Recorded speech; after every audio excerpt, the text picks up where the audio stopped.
शहजाद पूनावाला साहब, आपने ब्रेक से पहले अपने साथी पैनलिस्ट के कमेंट्स सुने।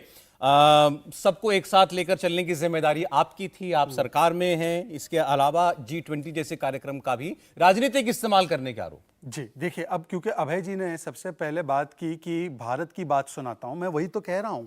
भारत की कौन सी बात सुना रहे थे? ये देखिए, नेहरू जी का वो चित्र जो सपेरे दिखा रहे थे, मतलब कि भारत के स्टीरियोटाइप को आगे कर रहे थे। और आज प्रधानमंत्री मोदी जी उसी सऊदी के क्राउन प्रिंस को कोणार्क का चक्र और नटराज की मूर्ति दिखाते हैं। भारतीय संस्कृति और भारतीय पौराणिक विज्ञान का भी उनको एहसास दिलाते हैं। काशी में तो क्या क्या ढका गया 55 में, आप तो मुझसे बेहतर जानते हैं आनंद जी, तब ये सारी बातों से आप परिचित है। और देखिए, मैं तो कह रहा हूं कि एक तरफ तो हम दुनिया का कंसेंसस बना रहे हैं, इनके तो इंडी गठबंधन में कंसेंसस नहीं है। अभी क्या कहा जेडीयू के प्रवक्ता ने कि ये शिष्टाचार है कि जाना चाहिए न्योता मिलने पर, और उनके आलोक शर्मा जी कहते हैं कि नहीं नहीं, ये तो हमारा अपमान हुआ। और पार्टी में भी कंसेंसस नहीं है। शशि थरूर जी कहते हैं बहुत अच्छी उपलब्धियां हुई हैं, और उनके दूसरे नेता कहते हैं इनका G20, सुक्खू जी चले जाते हैं। तो इनकी पार्टी का स्टैंड क्या है भाई? इनके तो गठबंधन और पार्टी में कोई कंसेंसस नहीं है। और बुलाने की जहां तक बात है, सौरभ जी आपको याद होगा हर घर तिरंगा प्रोग्राम, इसको वाइस प्रेसिडेंट ने फ्लैग ऑफ किया था, सबको न्योता मिला।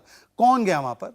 जो 15 अगस्त का कार्यक्रम था, मल्लिकार्जुन खड़गे गए क्या वहां पर?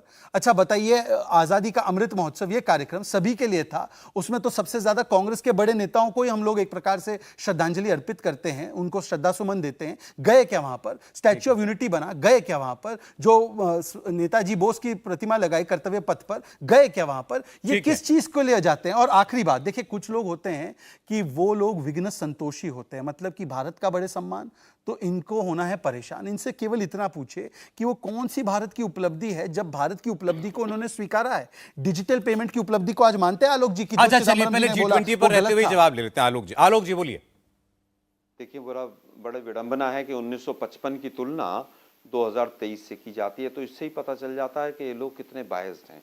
खैर, 2014 से तो पहले मोदी जी स्वयं ही कहते थे कि जो इस देश में जन्म लेता है वो कहीं ना कहीं अपने आप को शर्मिंदा महसूस करता है, वो अपने आप को सोचता है मेरा जन्म क्यों हो गया।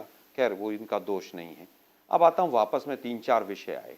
एक पृथ्वी, एक परिवार, एक भविष्य की बात करते हैं। एक परिवार, आप विपक्षी दलों को आप साथ नहीं ले पाते हैं, संसद आप चला नहीं पाते हैं, दूसरे धर्मों के लिए कहते हैं आप पाकिस्तान चले जाओ। तमाम इनके मंत्री इस तरह के वक्तव्य देते पाए जाते हैं, गोली मारने की बात करते हैं और स्लोगन करते हैं एक परिवार की और एक भविष्य की। तो किस भविष्य की तरफ देश को ले जा रहे हैं आप, ये पूरा देश देख रहा है। 2-3 चीज़ें मैं यहाँ पर कहना चाहूँगा। वहाँ पर कॉरिडोर बन जाएगा, वहाँ पर चांद आ जाएगा, वहाँ पर सूरज टूट के आ जाएगा। अरे भाई, ये सुनते सुनते देश को 9 साल हो गए। अच्छे दिन आएंगे का नारा देकर आप आए थे, 15 लाख से लेकर, और पता नहीं क्या क्या था, रूस और रशिया का, यूक्रेन का आपने युद्ध रुकवा दिया, और पता नहीं क्या क्या चीज़ें थी। अभी मुझे सुनने में आया था ब्रिक्स में भी बहुत बड़ी उपलब्धि थी।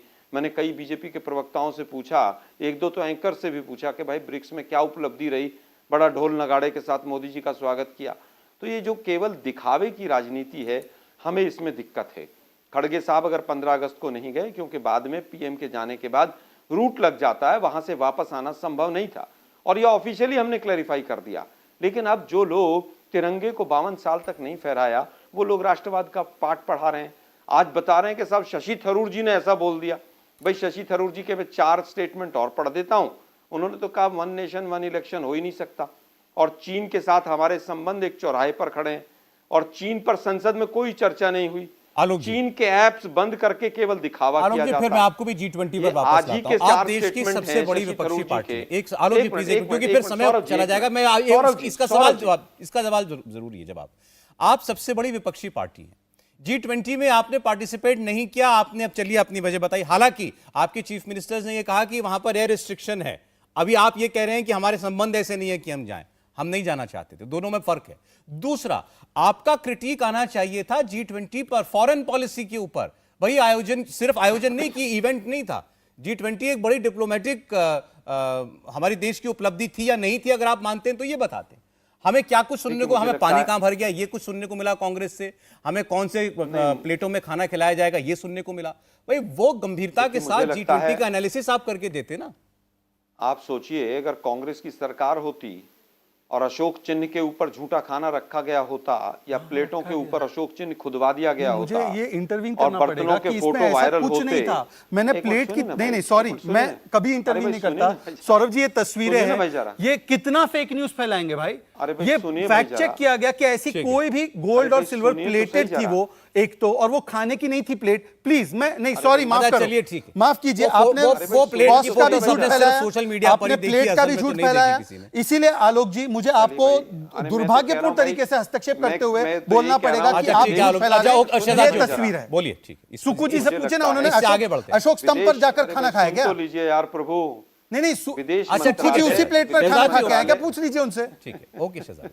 विदेश मंत्रालय इसका ऑफिशियली खंडन करता पहले दिन ही, जब ये सोशल मीडिया पर पिछले एक हफ्ते से घूम रहा है। ये सरकार का काम था, ये विपक्ष का काम था। आज आप सफाई देने के लिए आए हैं।